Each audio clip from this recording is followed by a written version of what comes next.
أعوذ بالله من الشيطان الرجيم. بسم الله الرحمن الرحيم. فمن تاب من بعد ظلمه وأصلح فإن الله يتوب عليه إن الله غفور رحيم. اللہ رب العزت کا یہ لطف و کرم اور اس کا احسان ہے کہ جس کی توفیق سے اللہ رب العزت نے ایک اور رمضان المبارک میں ہمیں جمعہ عطا فرمایا، اور مبارکباد کے مستحق ہیں وہ سبھی افراد کہ جو لیلۃ القدر کی تلاش میں مسجدوں میں اعتکاف گاہ میں اعتکاف کر رہے ہیں۔ اللہ پاک سبھی کا اعتکاف اپنی بارگاہ میں قبول فرمائے، اور جو لیلۃ القدر کی تلاش میں ہیں اللہ رب العزت اس لیلۃ القدر کا نور انہیں عطا فرمائے۔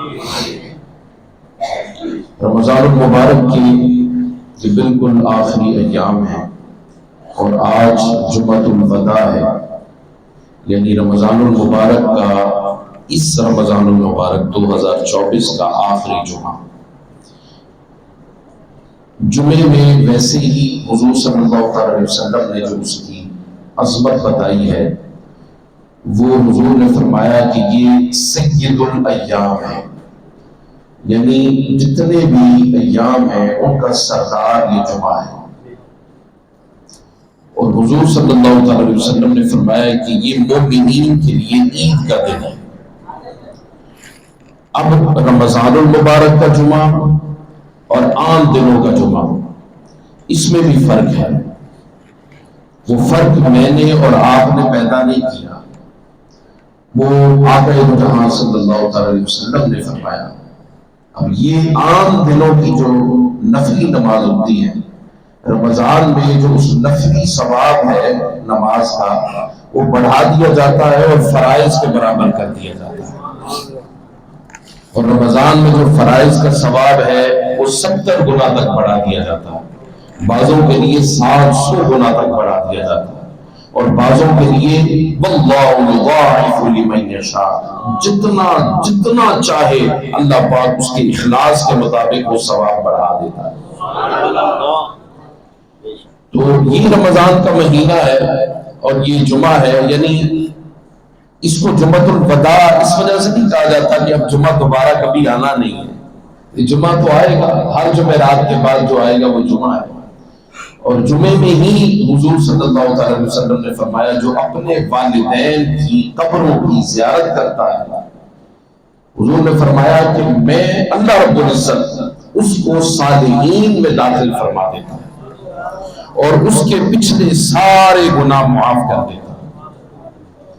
لہذا جمعے میں اللہ کی رحمت بڑھ جاتی ہے، اس کی مغفرت بڑھ جاتی ہے، اس کی عطا بڑھ جاتی ہے، اس کی سخا بڑھ جاتی ہے۔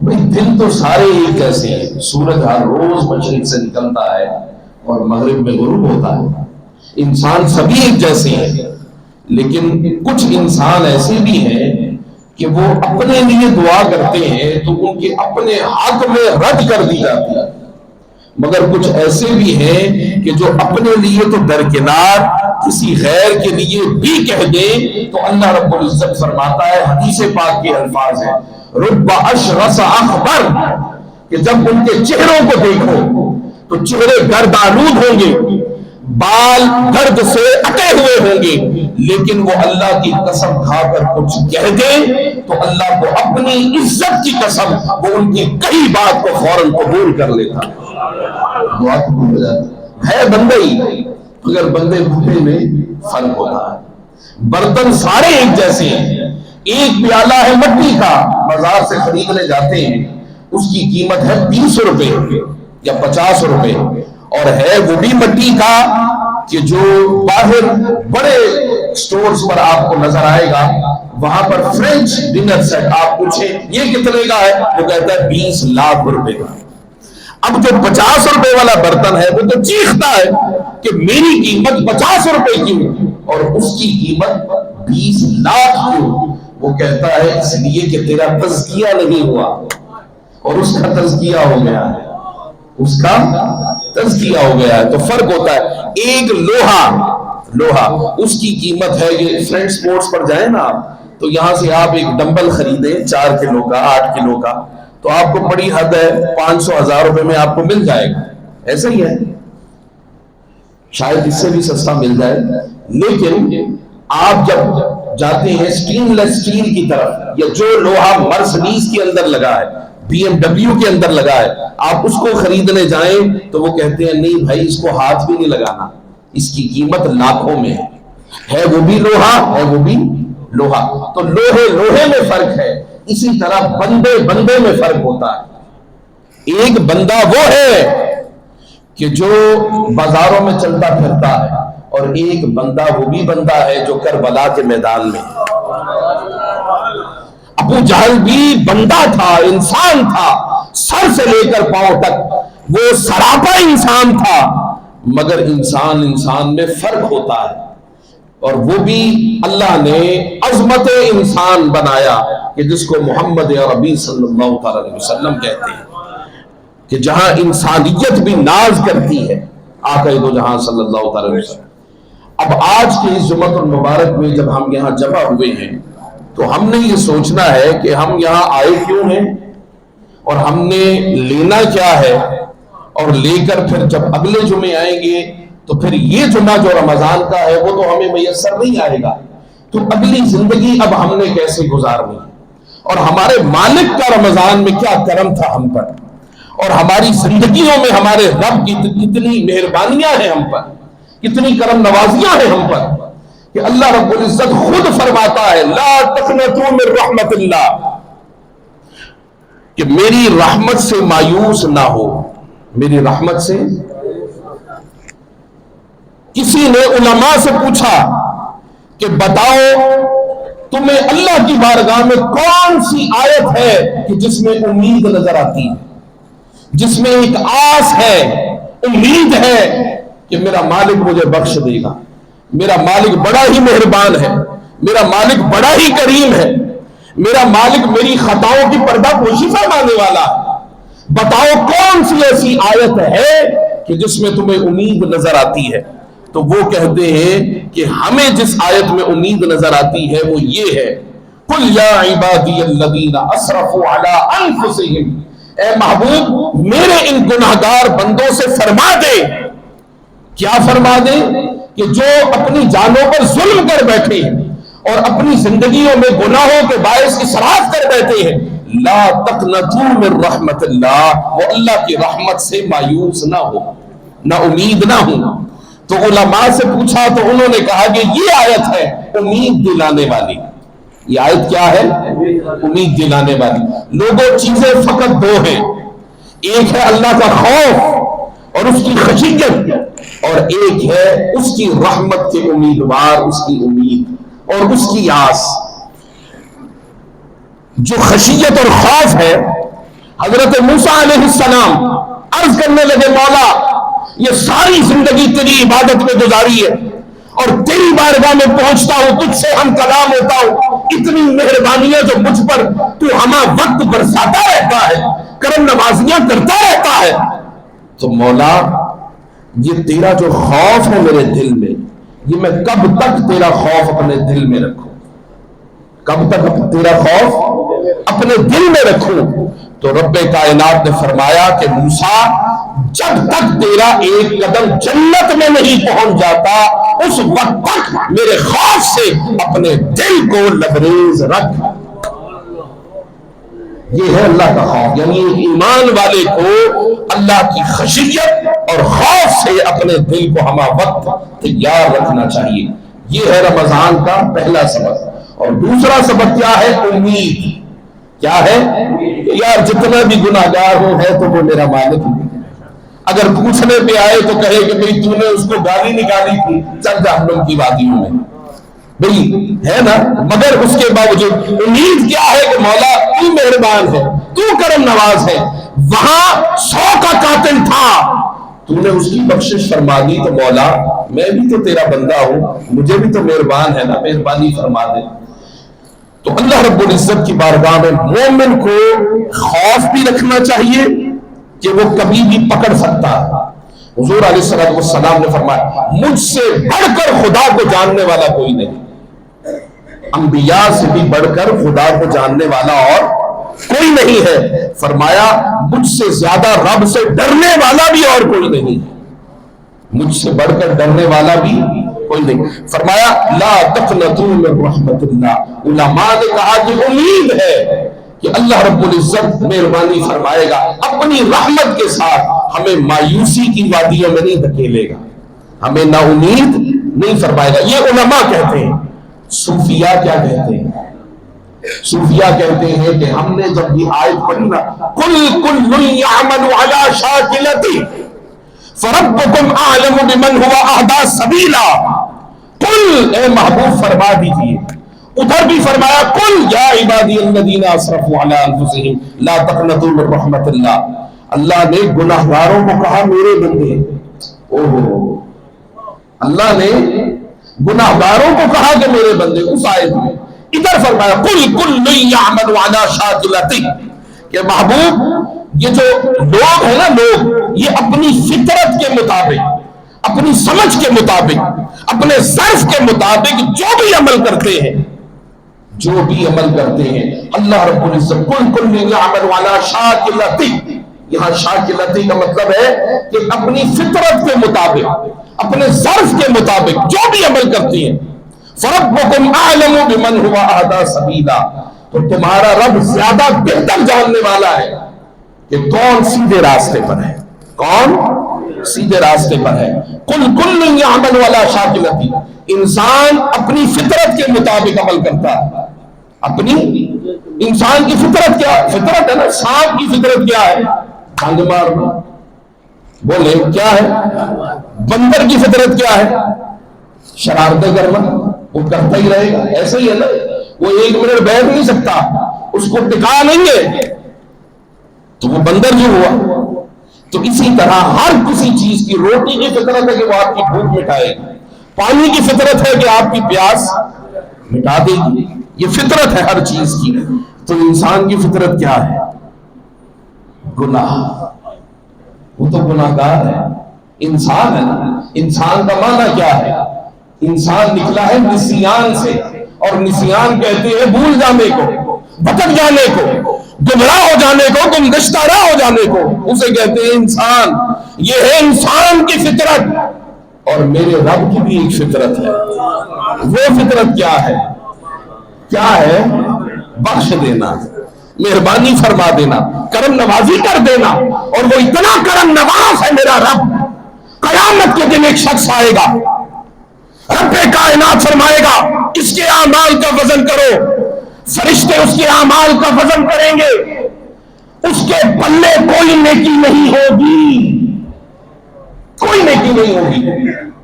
پلڑا گناہوں کا بھاری ہوتا چلا جائے گا, اتنا بھاری ہو جائے گا. اللہ فرمائے گا کوئی نیکی ہے نہیں, کوئی نیکی نہیں. فرمایا فرشتے پکڑو, گھسیٹو اسے اور جہنم کی وادیوں میں لے جاؤ. فرشتے گھسیٹتے ہوئے لے کر جا رہے ہوں گے.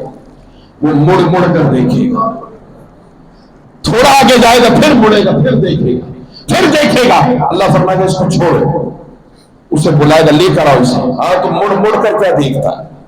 کہے گا مجھے امید نہیں تھی تو میرے ساتھ ایسے کرے گا. میں تو تجھے بڑا ہی کریم سمجھتا تھا, میرے دل میں تو یہی تھا کہ مولا تو بڑا رحیم ہے, تو بڑا بخشنہار ہے, تو بڑا کرم نواز ہے. تو گناہگاروں کی پکار اس کے دل میں ہوتی ہے, مگر مولا تو پہلے سے جانتا ہے. میرے دل میں تو تھا کہ مولا تو معاف کر دے گا, تو کرم نواز ہے. جتنا بڑا گناہگار ہو تیری رحمت سے بڑھ کر تو نہیں ہو. تیری رحمت تو بڑی وسیع تھی, اس لیے مڑ مڑ کر دیکھتا ہوں. پھر فرشتوں سے کہا جائے گا میں نے فیصلہ بدل دیا. اللہ کیا کہے گا؟ میں نے فیصلہ بدل دیا. مولا تیرا فیصلہ کیا ہے؟ اب فرمایا جائے گا اب تولنا کچھ نہیں ہے, بس جنت کے دروازے اس کے لیے کھول. تو ہم اتنا کریم ہے. یہ میرے آقا کا فرمان ہے, آقا کا فرمان. یہ اللہ رب العزت دیکھے اس کی سخاوت کتنی ہے. تو پھر وہ بندوں کو مایوس کرتا ہے. جب بندے کی فطرت کیا ہے؟ صوفیاء کیا کہتے ہیں؟ وہ کہتے ہیں فطرت یہ ہے کہ وہ گناہگار ہے. اللہ پاک نے قلم کو پیدا فرمایا اور فرمایا قلم کو لکھ. کیا کہا؟ لکھ. نوح کی قوم آئے گی، گناہ کرے گی، گناہ گار ہوگی، لہذا انہیں عذاب دیا جائے گا. قوم صالح آئے گی، گناہ کرے گی، عذاب دیا جائے گا. قوم موسیٰ آئے گی، بنی اسرائیل والے آئیں گے، گناہ کریں گے، عذاب دیا جائے گا. میرا مصطفیٰ آئے گا، اس کی امت آئے گی. اب قلم لکھنے لگا، گناہ کریں گے تو عذاب دیا جائے گا. رب نے فرمایا قلم مٹا دے، قلم مٹا دے. مولا اب کیا لکھوں؟ فرمایا وہ گناہ کریں گے مگر توبہ کریں گے تو گناہ مٹا دیے جائے گا، گناہ مٹا دیے جائیں گے. اسی لیے فرمایا التائب من الذنب کمن لا ذنب لہ، کہ توبہ کرنے والا ایسا ہی ہے کہ جیسے اس نے کبھی گناہ کیا ہی نہیں. جیسے کبھی گناہ، ایک مرتبہ زندگی میں بندہ گڑ گڑا کر رو کر معافی مانگ لے، توبہ کر لے تو اللہ اسے بخش دیتا ہے. جو رمضان کے 30 دن پکارتا رہے مولا بخش دے، مولا مہربانیاں فرما دے، مولا کرم نوازیاں فرما دے. مولا یہ تیرا بندہ پورا سال مسجد میں نہیں آیا، پورا سال مسجد کا دروازہ نہیں دیکھا، مگر تیرا بندہ پھر پلٹ آیا ہے تیری بارگاہ میں اس امید کے ساتھ کہ میرا مالک مجھے بخش دے گا. اور میں تو رمضان میں بھی پورا رمضان نہ آ سکا، اب رمضان کا آخری عشرہ آیا ہے، اب امید ہے کہ کہیں تیری بخشش مل جائے، تیری بخشش کی خیرات میری جھولی کو بھر دے. مولا پھر آیا ہوں، ستار ہے تو نہ کر مجھے بے پردہ، میں ہاں تیری گلیدہ کبھی نہیں بھرتا. تنہا استدا ہم بہشت غربت، رب حفظنی ولا تذرنی فردا. عالم پہ صدا کا راج رکھنے والے، عزت کا سروں پہ تاج رکھنے والے، بے لاج ہوں میری لاج ہے تیرے ہاتھ، رکھ لے میری لاج اے لاج رکھنے والے. وہ تو لاج رکھنے والا ہے، وہ تو کریم ہے، کرم نواز ہے. تو اس کی کرم نوازیوں کی وسعت کتنی ہے ذرا سنیں. آج کام بھرے، آج کا یہ بیان تربیتی بیان ہے اور اس کی رحمت کی طرف لے کر جانے والا ہے. میں آپ کو قبر کے بچھوؤں سے نہیں ڈرانے والا کہ آپ کی قبر میں بچھو آئیں گے اور اونٹ جتنے وزنی ہوں گے اور آپ کو ڈنگ ماریں گے اور تباہ و برباد کر دیں گے. میں یہ کہنے آیا ہوں کہ آپ کی قبر میں مصطفیٰ آئیں گے، کریموں کے کریم، سلطانوں کے سلطان، شہنشاہوں کے شہنشاہ، بادشاہوں کے بادشاہ، آقاؤں کے آقا میرے مصطفیٰ آئیں گے. تو جہاں مصطفیٰ ہو نا، رب نے کہا ما کان اللہ لیعذبہم وانت فیہم، وہاں محبوب جہاں آپ ہو وہاں خدا کا عذاب ہی نہیں آتا. قبر میں جائیں گے بچھو نہیں آئیں گے، مصطفیٰ آئیں گے. یہ ہے رحمت، یہ ہے کرم نوازیاں. ہاں کسی کے لیے آئے آتے پھرے، جن کو خوف ہے اس بات کا وہ ڈرتا پھرے. مگر ہم تو رمضان کا اگر ایک دن بھی میسر آ گیا، پورے 30 دن کی بات نہیں کر رہا، ایک دن بھی میسر آ گیا اور رب نے آپ کی سن لی اور آپ کی آنکھیں برس پڑی. یہ سننا کیا ہے؟ سننا کیا ہے؟ جس کی آنکھیں برس جائے سمجھ لے میرے رب نے میری سن لی، میرے رب نے میری. اور جو ہاتھ اٹھا کر کہے مولا معاف کر دے، اور وہ یہ نہ سمجھے کہ اب میں نے یہ جو کہا نا معاف کر دے، یہ میں نے کہا ہے، نہیں، یہ تیرے رب نے تجھ سے کہلوایا. تیرے رب نے. قیامت کا دن ہوگا، قیامت کا دن، میدان حشر بپا ہوگا. ایک بندہ دور کھڑا ہوگا، اللہ فرمائے گا نیڑے آ، وہ نیڑے آئے، قریب، نزدیک. اللہ سارے لوگ بیٹھے ہوں گے، اس کو اپنے قریب کر کے نا اس کے کندھے پر، کان کے پاس، جس طرح محبوب اپنے محب سے بات کرتا ہے اس طرح کان لگا کے کہے گا یہ گناہ تو نہیں کیا؟ کہے گا ہاں میں. اللہ فرمائے گا اچھا یہ مولا یہ بھی میں نے کی، اچھا یہ والا. اب وہ گھبرایا ہوگا، ڈرا ہوگا کہ معلوم نہیں میرے ساتھ کیا ہوگا، اتنا گناہ کر. اللہ دکھاتا رہے گا، یہ دیکھ ویڈیو ہے نا، ویڈیو بن رہی ہے، اس طرح ویڈیو دکھا دی جائے گی، یہ تو نہیں کیا؟ کہے گا ہاں میرے مالک نے نہیں کیا. ابھی تو کیتا ہے، بدکاری جی میں کی تھی، چوری میں کی تھی، ظلم کی تھا، غیبت کی تھی، چوری کی تھی، یہ سارے گناہ اے بندے تم نے کیے تھی، میں نے کیے. اچھا دنیا میں تجھے دیکھا کسی نے؟ دیکھا کسی نے؟ وہ کہے گا نہیں مولا کسی نے، بس پردہ تھا، پردہ تھا. اللہ فرمائے گا وہ جو پردہ تھا نا اس میں بھی تیرا کمال نہیں ہمارا کمال ہے. سترتھا فی الدنیا، یہ جو دنیا میں تیرا پردہ رکھا ہوا تھا یہ تیرے مالک نے تیرا پردہ رکھا ہوا. یہ جو لوگ تجھے عزت کی نگاہ سے دیکھتے تھے اور لوگ یہ سمجھتے تھے کہ بڑا نیکوکار ہے، بڑا جناب عالم ہے، بڑا فاضل ہے، بڑا صوفی ہے، بڑا جناب سنتوں کا پابند ہے، بڑی مسجدوں میں حاضریاں دیتا ہے، بڑے روزے رکھتا ہے، بڑے اعتکاف کرتا ہے، تو سمجھتا ہے اس میں تیرا کمال تھا؟ نہیں، اس میں ہمارا کمال تھا. کیا حضور نے فرمایا من ستر مسلما، جس نے کسی مسلمان بھائی کا پردہ رکھا، من ستر مسلما سترہ اللہ یوم القیامہ، اللہ پاک قیامت کے دن اس کا پردہ رکھے، اس کا پردہ رکھے گا. تو پردہ رکھنا یہ میرے مولا کا کام ہے، پردہ رکھنا یہ میرے مالک کا کام ہے. اللہ پوچھے گا ہاں گناہ تو نے کیا؟ مولا میں نے کیا. یہ خطائیں تیری ہیں؟ مولا میری خطائیں ہیں. اچھا اس کو ڈر اور خوف ہوگا کہ کہیں جہنم میں نہ پھینک دیا جاؤں. اللہ کہے گا اچھا اب تو نے تسلیم کر لیا اور جو دنیا میں تیرا پردہ رکھنے والا ہوں تو آج تیرا پردہ چاک تو نہیں کروں گا. اے میرے بندے جا جا جنت کی وادیوں میں چلا جا. یہ جو ہم کہتے ہیں نا کہ مولا ہمیں بغیر حساب کتاب کے جنت عطا فرما دے، بغیر حساب کے، اس کی وجہ یہی ہے کہ مولا تو بڑا کریم ہے، تو بڑا پردہ پوشیاں فرمانے والا ہے. تو قیامت کے دن ایسا نہ ہو کہ ہمارے اعمال کے وزن تل رہے ہوں. کچھ ایسے بھی ہوں گے، حدیث پاک میں ہے کہ ان سے پہلے ان کے ہاتھ، ان کی آنکھیں، ان کے کان، ان کے جسم کے اعضاء پہلے جا کر اس کے خلاف گواہی دے چکے ہوں گے. لیکن یہ میرا رب ہے، بڑا کریم ہے، اس کے ساتھ بندے کا جیسا معاملہ ہونا وہ قیامت کے دن بھی بندے کے ساتھ ویسا ہی معاملہ فرمائے گا. تو ہمارا اپنے رب کے ساتھ معاملہ یہ ہے. میرے آقا نے فرمایا اگر نیکیوں کے 10 حصے ہوں اے میرے صحابہ، کتنے؟ 10 حصے ہوں، اور ان 10 حصوں میں سے اے میرے صحابہ تم 9 کرو اور ایک چھوڑ دو، تو قیامت کے دن اس چھوڑے ہوئے نیکی کے حصے کے متعلق تمہیں پوچھا جائے گا. اور پھر میرے آقا نے فرمایا اگر نیکیوں کے 10 حصے ہوں تو میری امت پر ایک ایسا بھی وقت آئے گا کہ وہ 10 میں سے 9 کو چھوڑ دے گی اور ایک حصہ نیکیوں کا کرے گی، اور پھر اس ایک کی وجہ سے اللہ پاک 9 کو بھی معاف کر دے گا. صحابہ نے عرض کی یا رسول اللہ ایسا کیوں ہے؟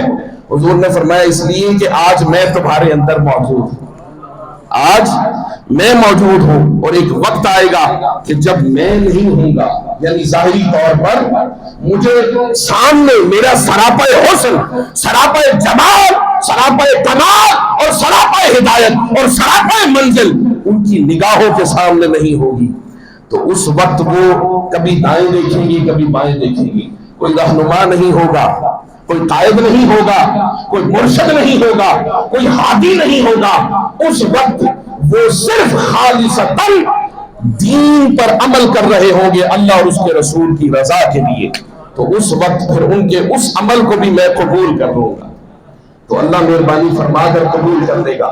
تو میں نے بتایا کہ کل یعمل علی شاکلتہ، جو صوفیاء ہے وہ کہتے ہیں کہ انسان فطرت پر ہے اور اس کی فطرت ہے گناہ کرنا، اور اس کی کرم نوازیاں ہے کہ بندے کو معاف کر دینا. اچھا اس کے بعد گناہگاروں سے پوچھا کہ کون سی آیت ہے کہ جس پر تمہیں بڑی امید ہے؟ تو انہوں نے کہا یا ایھا الانسان ما غرک بربک الکریم، کہ انسان تجھے کس چیز نے اپنے رب سے دور کر دیا، اس کی عبادت سے دور کر دیا، کس چیز نے تجھے غرق کر دیا ہے؟ غرہ تیرے پر جو آیا ہے وہ کس وجہ سے کہ تو اپنے رب کریم کو نہیں بھول گیا. کریم رب، کریم کہتے ہیں سخی کو عطا کرے، اور سخی کا کام ہوتا ہے کہ وہ پوچھتا نہیں ہے کہ تجھے پہلے کتنا دیا تھا، وہ پھر آتا ہے اسے پھر دیتا، وہ پھر آتا ہے پھر دیتا، یعنی اس کا کام ہے منگتے کا مانگنا، سخی کا عطا کرنا۔ اس نے کہا میں سخی ہوں، میں کون ہوں؟ سخی ہو، اور تو مجھ سے دور بھاگا رہا، قیامت کے دن اللہ پوچھے گا یا ایھا الانسان ما غرک بربک الکریم، تجھے اپنے رب کریم سے اے انسان کس چیز نے غرہ میں ڈال دیا؟ وہ کہے گا مولا یہ جو تم کہہ رہا ہے میں بھٹک گیا، گمراہ ہو گیا تھا، تو تم کریم ہی نا۔ آیت میں کیا ہے؟ رب کریم، تو خود کہتا ہے میں کریم ہوں، تو جب کریم ہے پھر یہ کیوں بات کرتا ہے کہ مولا کس چیز نے تجھے دور کر دیا؟ تو پھر کریم ہے نا، تو سخیوں کا کام ہے، بس وہ یہ نہیں دیکھتا سخی فقیر دروازے پر آیا ہے، اور فقیر کا مذہب کیا ہے، فقیر کا عقیدہ کیا ہے، کبھی پوچھا آپ نے؟ بولے آپ کوئی آ جائے نا بسترے اٹھا کر اور وہ آپ کو تبلیغ شروع کر دے، تو آپ کہتے ہیں بھائی کس مسلک سے؟ پوچھتے ہیں نا، آپ کو بڑی عجیب حالت ہو جاتی ہے آپ کی، آپ کہتے ہیں یار آپ نے گھر بار چھوڑ دیا، بیوی بچے چھوڑ دیے، اپنے رشتہ داروں کو تبلیغ کرنی چھوڑ دیا، آپ میرے گھر آ گئے، آپ ہر چیز پوچھتے ہیں، مگر جب کوئی منگتا آتا ہے تو خدا کے واسطے کچھ دے دو، کوئی مسلک نہیں، کوئی عقیدہ نہیں، کوئی مذہب نہیں، آپ کہتے ہیں کہ بھئی جو بھی میری جیب میں ہے اسے دو۔ تو جب بندہ فقیر بن کر اپنے مولا کی بارگاہ میں جائے گا تو کیا بندے کو پوچھا جائے گا؟ بولے اچھا مجھے آپ یہ بتائیں حضرت کہ آپ نے اپنی زندگی میں اپنے بچے کو کھلایا پلایا پالا پوسا بڑا کیا جوان کیا، مجھے آپ بتائیں آپ نے گن کے روٹیاں کھلائی تھی؟ بولے کبھی گن کے کھلائی ہو اپنے بچوں کو؟ فقیروں کو دیا ہے، گن کے دیا ہے؟ بولے نہیں، تو قیامت کے دن وہ گنے گا، وہ کہے گا تین روٹیاں نہیں کھوئی ادھر کٹ بات نہیں، تجھے پانی اتنا پلایا شربت پلایا، ہاں وہ کہے گا یہ جو تجھ پر مہربانیاں کی تھی نا یہ میں یاد کروا رہا ہوں، یہ جب وہاں پر تجھ پر مہربانیاں ہو سکتی ہیں تو آج دیکھ تیرا رب تجھ پر کتنی مہربان ہے۔ ایک دنیا دار اتنا سخی ہو، رب تو سخی ہے کبھی سخی ہے، کریموں کا کریم ہے، مہربانوں کا مہربان ہے، کرم نواز ہے تو وہ کیا آپ کو یہاں رمضان میں آئے ہیں وہ چھوڑ دے گا؟ بولے ایک بار جو بندہ کہہ دے مولا معاف کر دے تو وہ 100 بار کہتا ہے بندے معاف کر دیا۔ حضرت رابعہ بصریہ کا نام سنا ہے؟ رابعہ بصریہ سے کسی نے پوچھا کہ میں اپنے مالک سے توبہ کروں تو میری توبہ قبول کی جائے گی؟ تو رابعہ بصریہ نے جواب دیا کہ وہ پہلے توبہ کو قبول کرتا ہے پھر توبہ کی توفیق عطا فرماتا ہے، پھر توفیق دیتا ہے۔ یہ توفیق بڑی چیز ہے، توفیق اچھا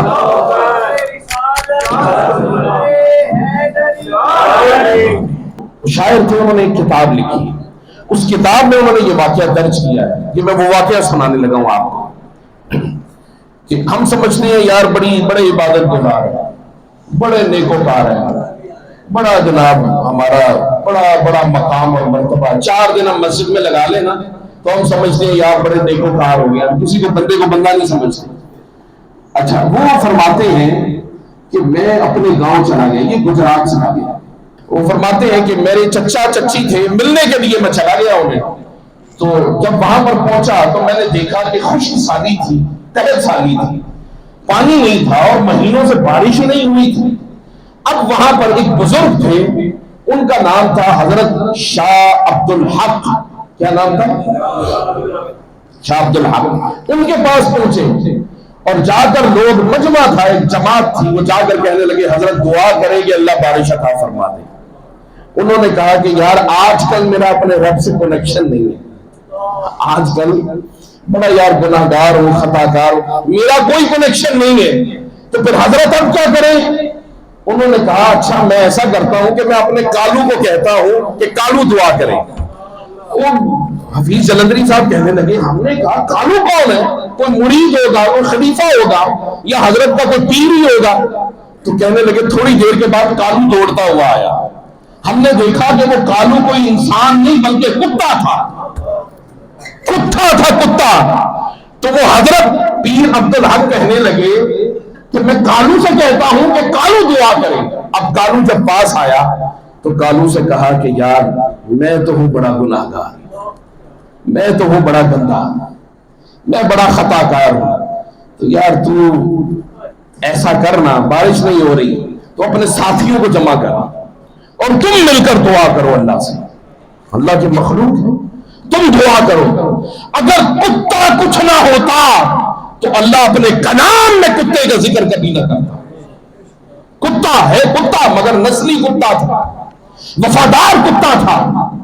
انسان وفادار نہیں، کتا پھر بھی وفادار ہے، پھر بھی مالک۔ وہ کیا بابا بلے شاہ کہتے ہیں، راتی جاگیں تے شیخ کہاویں اور راتی جاگن کتے تیتھی اٹھتے، در مالک دا مول نہ چھڑ دے، بھاوے مارے سو چکتے تیتھی اٹھتے۔ اٹھ بلیا ہن یار منا لے، نہیں تو بازی لے گئے کتے تیتھی اٹھتے۔ حفیظ جلندری کہتے ہیں میں منظر دیکھ رہا تھا، اب حضرت صاحب نے کہا کہ یہ کتوں کی دعوت کرو۔ کیا بھئی تمہیں رزق چاہیے نا، تو تم ان کتوں کی دعوت کرو تاکہ کتے تمہارے لیے دعا کریں۔ انہوں نے کیا کیا کہ حضرت آپ ہی بتا دیں کہ دعوت کیا ہے۔ انہوں نے کہا اتنا دیسی گھی 6 دیگوں کا جمع کرو، 6 دیگوں کا دیسی گھی، 6 دیگوں کے بادام، 6 دیگوں کی گریاں، 6 دیگوں کی چاشنی چینی، حلوہ سوجی، سارا سامان آ گیا۔ اب کہا کہ اس کو اسی طرح تیار کرو جس طرح اپنے بچوں کی شادیوں میں تیار کرتے ہیں۔ اب رات ساری حلوہ بننے لگا، تیار ہو گیا۔ کہا کہ پراتیں لے کر آؤ، پرات دیکھیں ڈش ہوتی ہے بڑی، پراتیں لائی گئی۔ کہا کہ قطار اندر قطار رکھ دو۔ اب یہ کوئی سیاسی جلسہ نہیں ہونے لگا تھا۔ سیاسی جلسے کی آپ حالت دیکھتے ہیں نا کہ جب جلسہ ختم ہوتا ہے تو اس کے بعد کتنی تہذیب کے ساتھ لوگ کھانا کھاتے ہیں۔ اب اسی طرح تہذیب کے ساتھ پراتیں رکھ دی گئی۔ اب پراتیں جب قطار اندر قطار رکھی، آپ نے بزرگوں نے آواز دی، او کالو اپنی برادری کے، اپنی ذات برادری کے سارے لوگوں کو جمع کرو۔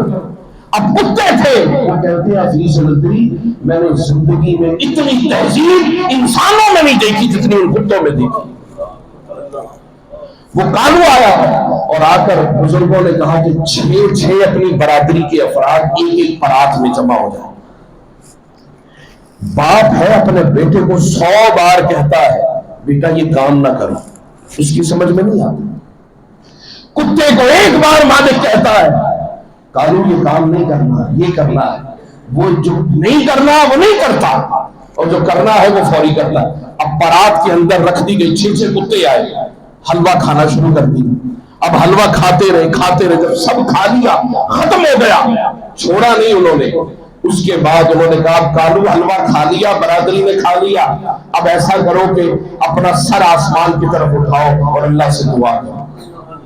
حفیظ جلندری فرماتے ہیں کہ ہم کتوں کے گھر سے چڑھے ہوئے تھے چھتوں پر۔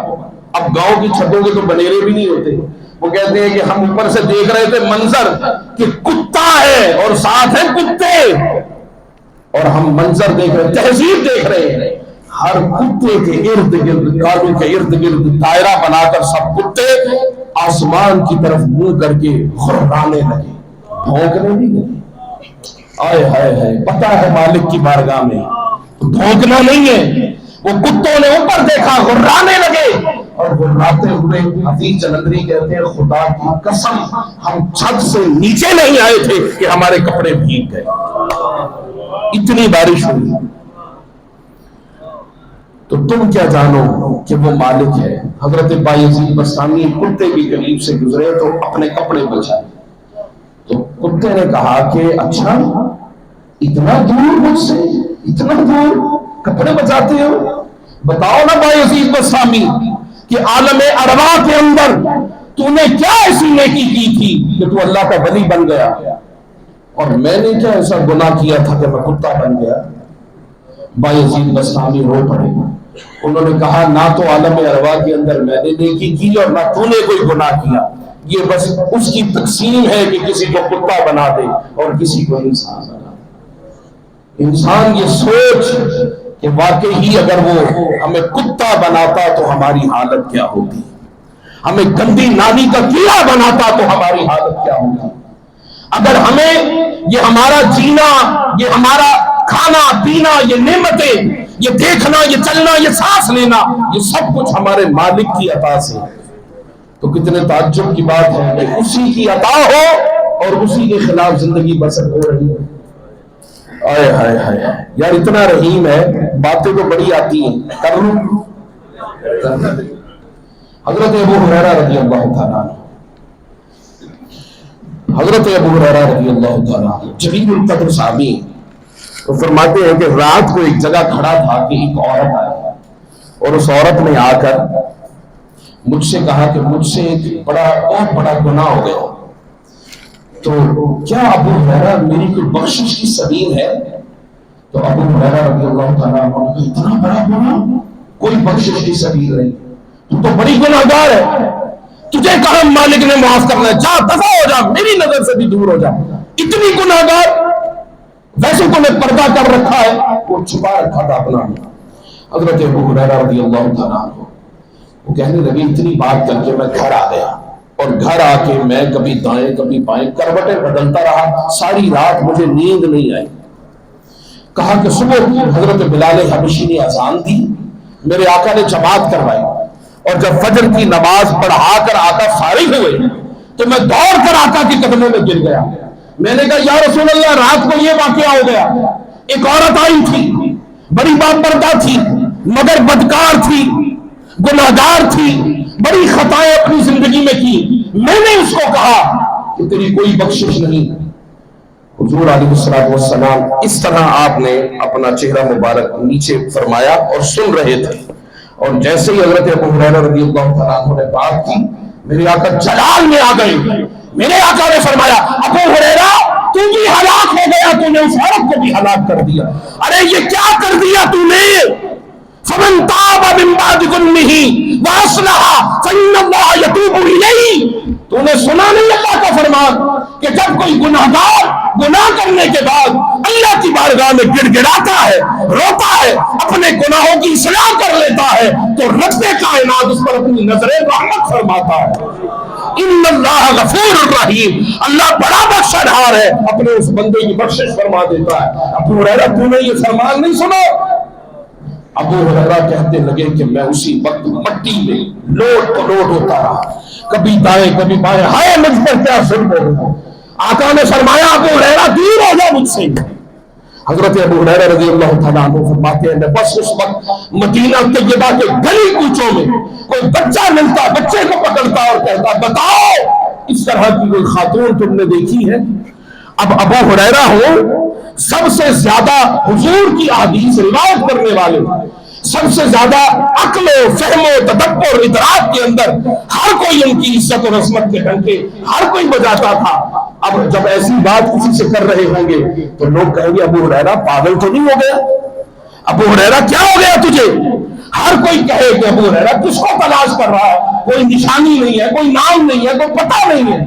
حضرت ابو ہریرہ مدینہ طیبہ کے چکر لگاتے رہے حتیٰ کہ رات کا وقت ہوا، رات کا وقت ہوا، آپ نے دیکھا کہ وہی خاتون دور دیوار کے ساتھ نظر آئی۔ ابو ہریرہ آگے بڑھے، آگے بڑھنے لگے، اسے آواز دیے خاتون کیا تو وہی ہے جس نے رات کو مجھ سے مسئلہ پوچھا تھا؟ وہی ہے؟ تو وہ خاتون کہنے لگی ابو ہریرہ مجھ سے دور ہٹ جا، تو نے مجھے اپنے مالک کی رحمت سے بڑا دور کر دیا ہے، تو نے میرے کریم کو، مجھے وہی تو امید تھی، وہی تو آس تھی، تو اس کی آس اور امید بھی تو نے توڑ دی۔ ابو ہریرہ کہنے لگے اے خاتون میری بات کو سن۔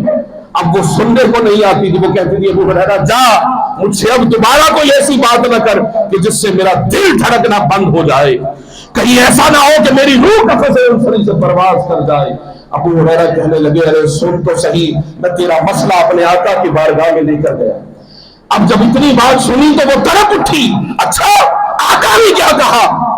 کہا کہ آقا کہتے ہیں کہ ابو ہریرہ رسول اللہ تو آئے ہیں رحمت للعالمین بن کر، اور جس کی خبریں دے رہا ہے وہ تو اتنی رحمت کہ وہ 70 ماؤں سے بھی بڑھ کر بندوں سے پیار کرتا ہے.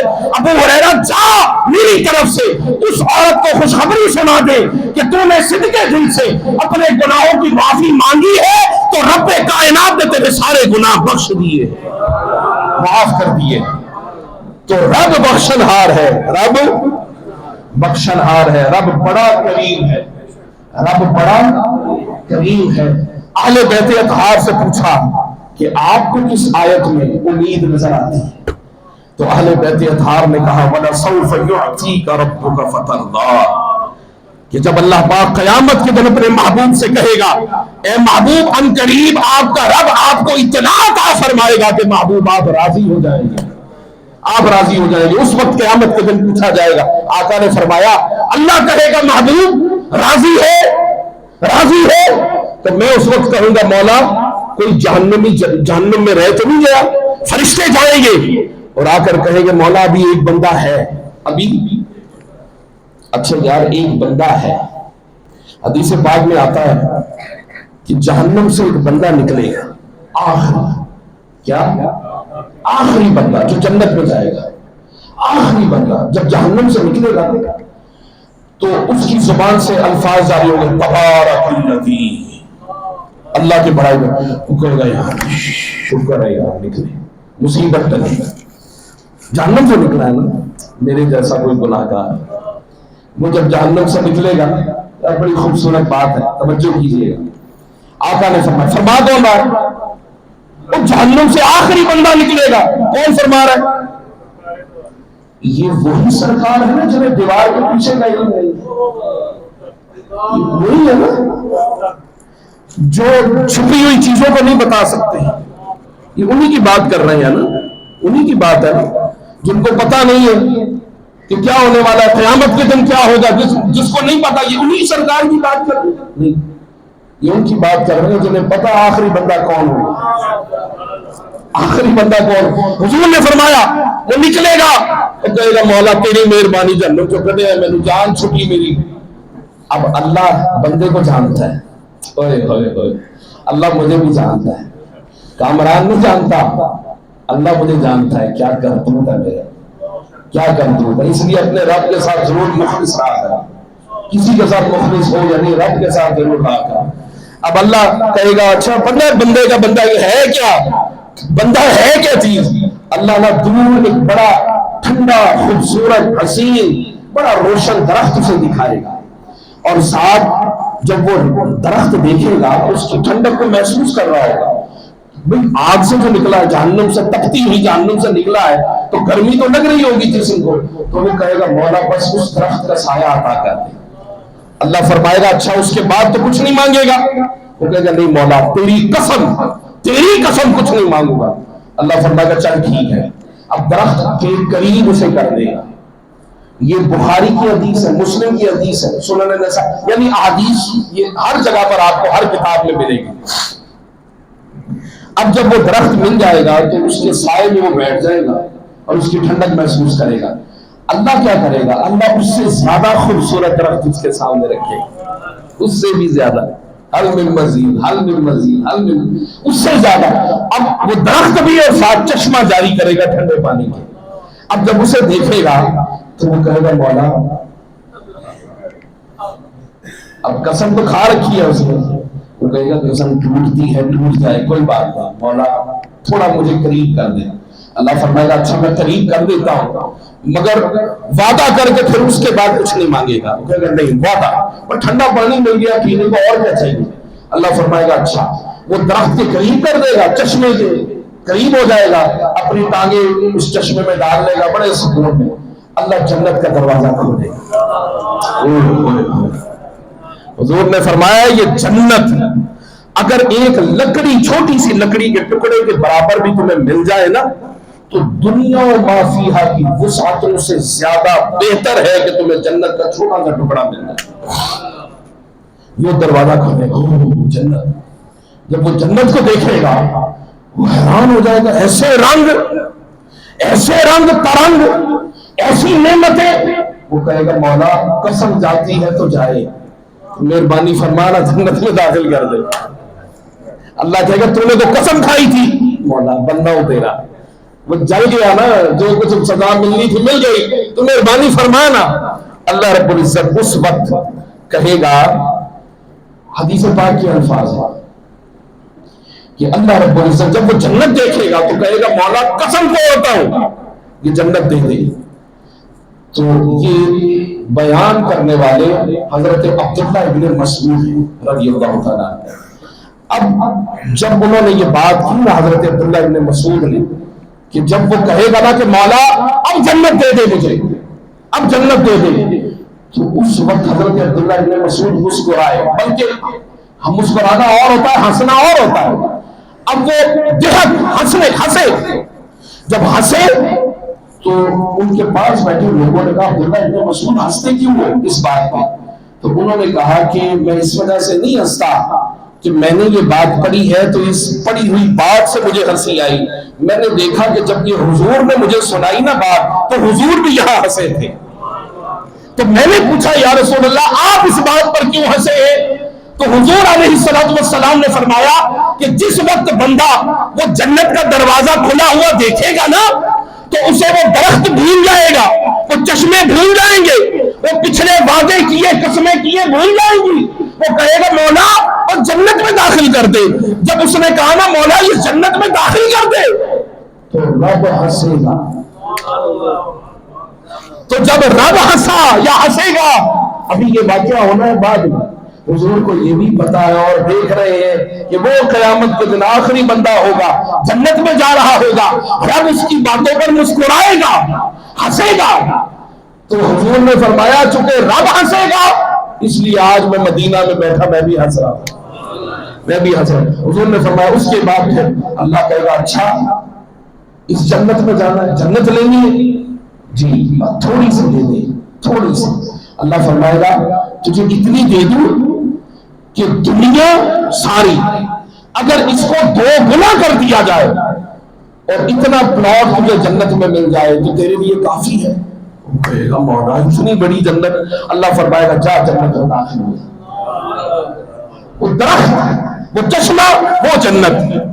تو جب آخری شخص بھئی آخری جہنم سے نکلنے والا، آپ اندازہ کریں کہ وہ کتنا عرصہ جہنم میں جل رہا ہوگا. تو جب وہ نکلے گا تو اللہ کی مہربانیاں دیکھیں کتنی. حضرت امام زاہبی یہ جتنے بھی محدثین ہیں نا ان کو دلیل کے طور پر کوٹ کرتے ہیں امام زاہبی کو. امام زاہبی حضرت امام احمد بن حنبل رضی اللہ تعالیٰ عنہ ان کا ایک مرید تھا. اس مرید یا شاگرد تھا، اس شاگرد کا ایک خواب نقل کرتے ہیں. ان کی کتاب ہے سیر اعلام النبلاء، ان کی کتاب ہے امام زاہبی کی، اور بیان کرنے والے ہیں امام احمد بن حنبل. اور خواب دیکھا امام احمد بن حنبل کے شاگرد نے. انہوں نے دیکھا کہ خواب میں ایک شخص، آخری بات اس کے بعد اب چھوڑنے لگا ہوں، پتہ نہیں پھر اگلا جمعہ ملاقات کب ہوتی ہے، رمضان پھر اگلا رمضان ہے نا آخری بات. تو امام احمد بن حنبل کا شاگرد خواب دیکھا. خواب میں وہ دیکھتے ایک شخص ہے کہ جسے اللہ پاک نے جنت کے دروازے پر کھڑا کر دیا اور فرمایا اے جنت کے دروازے پر کھڑے ہونے والے شخص، جس کو چاہتا ہے جنت میں داخل کر اور جس کو چاہتا ہے نکال دے. ایک اور دوسرا وہ فرماتے ہیں کہ ایک ہے جنت کے دروازے پر اور ایک ہے جنت کے اندر. اب جو جنت کے اندر ہے نا شخص، وہاں دسترخوان لگا ہے اور فرشتے اپنے ہاتھوں سے ایک شخص کو کھانا کھلا رہے ہیں. 2 اب تیسرا شخص وہ فرماتے ہیں کہ تھوڑا سا آگے گیا اور آگے جب جنت کے بالکل رنڈ میں پہنچا درمیان میں تو میں نے دیکھا کہ وہ شخص جنت کی طرف دھیان نہیں کر رہا، حور و قصور کی طرف اس کا دھیان نہیں ہے، بلکہ اس کا دھیان اپنے مولا کے چہرے کی طرف ہے. وہ اپنے مولا کا چہرہ دیکھ رہا ہے اور اس کے انوار و تجلیات اپنے دل میں، اپنی آنکھوں میں، اپنی روح میں، اپنے خون میں جذب کر رہا ہے. 3 قسم کے لوگ. وہ کہتا ہے خواب دیکھنے والا امام احمد بن حنبل کا شاگرد خواب میں پوچھتا ہے فرشتوں سے بتاؤ کہ وہ جو دروازے پر کھڑا ہے شخص وہ کون ہے، اور جو جنت میں ہے وہ کون ہے دسترخوان پر جسے فرشتے کھلا رہے ہیں، اور جو جنت کے درمیان میں وسط میں اللہ کا دیدار کر رہا ہے وہ کون ہے؟ فرشتے کہتے ہیں کہ یہ جو جنت کے دروازے پر کھڑا ہونے والا شخص ہے نا، یہ اور کوئی نہیں حضرت امام احمد بن حنبل ہے، حضرت امام احمد بن حنبل ہے۔ اچھا، انہیں یہ جنت کے دروازے پر جو مقام ملا ہے کہ جس کو چاہے جنت میں داخل کرے اور جس کو چاہے دور کر کے، یہ مقام انہیں ملا کیوں ہے؟ کہا کہ جو انہوں نے دین کی خاطر کوڑے کھائے ہیں اور دین کی خاطر انہوں نے اپنے جسم کے چیتھڑے اڑا دیے ہیں اور دین کی خاطر انہوں نے مسائل جھیلے ہیں، آلام جھیلے ہیں، پریشانیاں جھیلی ہیں اور مصیبتیں جھیلی ہیں، فرمایا اس کا آج مقام اللہ پاک نے یہ دیا ہے کہ احمد بن حنبل جنت کے دروازے پر کھڑا ہوگا، جس کو چاہتا ہے جنت میں اپنوں کو داخل کرتا تھا۔ اور اچھا، دوسرا شخص کون ہے؟ انہوں نے کہا دوسرا شخص بشر حافی ہے۔ کون ہے؟ بشر حافی۔ اب بشر حافی کی بہن کا عالم یہ ہے کہ وہ مسئلہ پوچھنے گئی حضرت امام احمد بن حنبل کے پاس، بشر حافی کی بہن، اور مسئلہ کیا پوچھا؟ کہا کہ میں روز چرخہ کاٹتی ہوں اور اس سے جو پیسے ملتے ہیں اس سے گزر بسر کرتی ہوں، کبھی کبھی یہاں بادشاہوں کی سواریاں گزرتی ہیں بادشاہوں کی، اور اس کی روشنی اتنی زیادہ ہوتی ہے کہ اس سے ہم زیادہ سوت کاٹ دیتی ہیں، سوت زیادہ کاٹتی ہیں کپڑا بنانے کے لیے، سوت کاٹتی ہیں، تو کیا وہ جو سوت ہوتا ہے جو کاٹتی ہے بادشاہوں کے لشکر کی روشنی کے اندر، تو کیا اس کی جو کمائی ہے وہ ہمارے لیے حلال ہے یا حرام ہے؟ اب اندازہ کریں۔ امام احمد بن حنبل نے کہا، پردے میں تھی، کہا کہ بتا تو ہے کون؟ انہوں نے کہا بشر حافی کی بہن۔ امام احمد بن حنبل نے کہا ایسا مسئلہ بشر حافی کی بہن ہی پوچھ سکتی، اور بشر حافی وہ ہے کہ اس طرح نیچے زمین پر لکھا تھا پیپر پر، بسم اللہ الرحمن الرحیم۔ آپ کے پاس 2 درہم تھے، بازار سے خریدے اور اس کی خوشبو خریدی 2 درہم کی اور اس کو لگائی، اللہ کا نام لکھا تھا، اور لگا کر اس طرح کسی اونچی جگہ پر رکھ دیا۔ رات کو خواب دیکھتے ہیں کہ رب کائنات بشر حافی کو کہہ رہا ہے کہ تو نے میرے نام کی تعظیم کی ہے، میں دنیا کے اندر اور آخرت کے اندر تیرے نام کے ڈنکے بجا دوں گا۔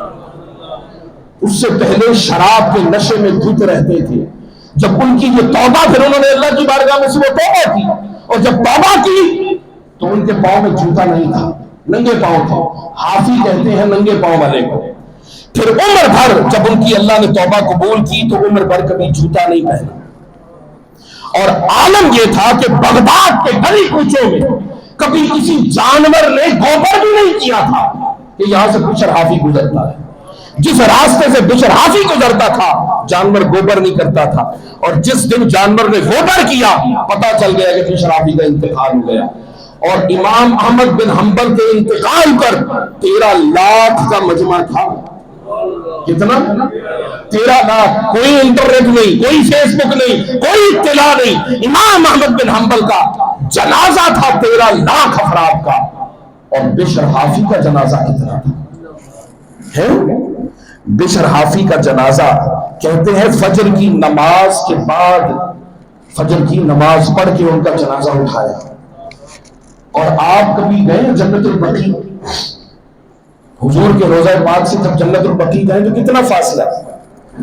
تو پہلے آج بھی گاؤں میں جائیں تو گاؤں میں جہاں آپ رہتے ہیں وہاں سے قبرستان زیادہ دور نہیں ہوتا، تو بس اتنا فاصلہ تھا، آدھا کلومیٹر بھی نہ تھا، آدھا کلومیٹر بھی نہیں تھا۔ بشر حافی کا جنازہ فجر کی نماز کے بعد نکلا اور قبرستان پہنچا عشاء کی نماز کے بعد۔ کتنا بڑا مجمع تھا۔ امام احمد بن حنبل سے کسی نے پوچھا، آپ تو حدیث کے امام ہیں، امام بخاری کے امام ہیں حضرت امام احمد بن حنبل، آپ نے پتہ نہیں امام احمد بن حنبل کون ہے؟ امام بخاری کو یاد ہے 6 لاکھ حدیثیں، امام احمد بن حنبل کو یاد تھی 10 لاکھ حدیثیں۔ امام احمد بن حنبل سے بڑا حافظ حدیث اور کوئی نہیں ہے۔ امام احمد بن حنبل جایا کرتے تھے بشر حافی کے پاس، صوفی کے پاس۔ تو کسی نے پوچھا بشر حافی کے پاس کیا لینے جاتے ہو؟ انہوں نے کہا سارا دن اللہ کے کلام کو مجھ سے تم سنتے ہو اور اللہ کا کلام میں بشر حافی سے سنتا ہوں، اللہ کا پتہ مجھے بتاتا ہے بشر حافی۔ کہ وہ بشر حافی کہا کہ جنت کے اندر وہ جو دسترخوان پر بیٹھا ہے وہ اور کوئی نہیں، وہ بشر حافی تھا، وہ بشر حافی جس نے اللہ کے نام کی تعظیم کی۔ اور ہم یار قرآن کی تعظیم نہیں کرتے، ہائے ہائے ہائے، اللہ کے نام کی تعظیم کرنے والا قیامت کے دن اس کا یہ مقام کہ فرشتے اس کو کھانے کو ہاتھ نہیں لگانے دے رہے، ہاتھ پیچھے ہیں، اپنے ہاتھوں سے کھلا رہے ہیں، ہائے ہائے۔ اور کہا وہ تیسرا شخص کون تھا؟ کہا وہ حضرت معروف کرخی تھے۔ کون تھے؟ معروف کرخی۔ کہا یہ مقام کیسے ملا؟ معروف کرخی کو یہ مقام اس لیے ملا کہ حضرت معروف کرخی نے کہا تھا کہ مولا میں جو کچھ بھی کرتا ہوں فقط تیرے لیے، جنت کے لیے نہیں کرتا، باغات کے لیے نہیں کرتا، حور و قصور کے لیے نہیں کرتا، مولا تیرے لیے کرتا ہوں۔ لہذا آج حشر کے میدان میں اور جنت کے اندر اللہ پاک نے معروف کرخی کو اپنا دیدار عطا فرمایا۔ روزے دار کو بھی اللہ پاک اپنے دیدار سے افطار کروائے گا۔ کتنے ہیں جو اللہ کے دیدار سے افطار کرنا چاہتے ہیں؟ سبھی ہم۔ اللہ پاک اپنے دیدار سے ہمیں افطار کروائے اور ہمارے یہ دنیا میں رکھے ہوئے روزے بھی اپنی بارگاہ میں قبول فرمائے۔ آج کا یہ بیان ہمارے لیے بہت سارے اسباب چھوڑے جا رہا ہے، جس میں ہم نے کوشش کرنی ہے۔ کیا کوشش کرنی ہے؟ چلے رمضان تھا، ایک ماحول تھا، ماحول ختم ہو جائے گا رمضان کے بعد، لیکن ہم نے کوشش کرنی ہے کہ ہم اپنی زندگی میں ایک ایسا عمل کریں، بس ایک، جو فقط اللہ کے لیے۔ کیا؟ کس کے لیے؟ اللہ کے لیے۔ نوجوانوں نے اور بچوں نے ایک کام کرنا ہے۔ جو نوجوان، بیٹا آپ ادھر دیکھو، آپ سب یہ جو بچے ہیں جوان ہیں، انہوں نے ایک کام کرنا ہے کہ اگلے رمضان المبارک تک جو والد اور جو والدہ کہیں انہوں نے کہنا کہ اللہ کی رضا کے لیے ٹھیک ہے میری بات سمجھ میں نہیں آئی مگر میں اس لیے مان رہا ہوں کہ اللہ نے کہا ہے کہ اپنے ماں باپ کا حکم ماننا ہے، بس یہ کرنا ہے، ٹھیک ہے۔ اور جو بزرگ لوگ ہیں انہوں نے قرآن نہیں پڑھا تو وہ پڑھنا شروع کر دیں، قرآن نہیں نہ پڑھا، پڑھنا شروع کر دیں۔ وَمَا عَلَيْنَا إِلَّا الْبَلَاغُ۔